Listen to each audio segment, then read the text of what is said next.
Good morning. Today I want you to consider the idea of being proud. Be very proud of who you are. Be very proud of your people. Yes, the Jewish people.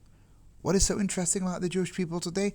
I'm going to share with you an anecdote that came out of Israel last week. And I want you to listen and turn on your Jewish souls. There's a man called Natan Sharansky. When he was younger, he was imprisoned in the former Soviet Union for the crime, yes, the terrible crime, not of wanting to go to Israel. He was a proud Jew, didn't know much about Judaism, but he spent 16 years in horrendous conditions in a Russian prison. Well, he spoke this week at a wedding. A gorgeous young couple got married. In fact, he spoke at their wedding, and this is what he told them. He said, listen, when I was younger, grew up in my early years in Ukraine, and there were lots of different nationalities, and it really didn't matter who you were, where you came from. Just, you could be a Ukrainian, you could be a Russian, you could be a Georgian, you could be a Cossack. It didn't matter. There was one identity you didn't want to have, and that was Jewish.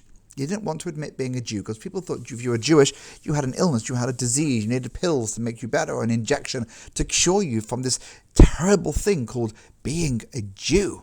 So we hid that part of who we were. In fact, if you wrote that you were Jewish on your identification papers, then that probably meant you would be denied a place at school.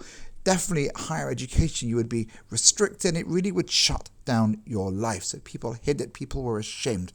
This week, looking at the events in the Ukraine, working all those tens of thousands of people at the border, looking desperately for someone to help them, someone to take their hand and said, we are here to look after you. All of a sudden, there was one word, just one word, that became the word you wanted. And that was the phrase, I am Jewish.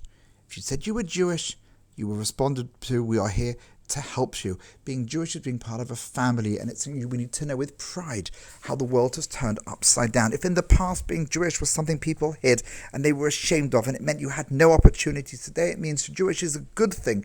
People can openly and with pride say, I am Jewish, knowing that we are a family looking after each other.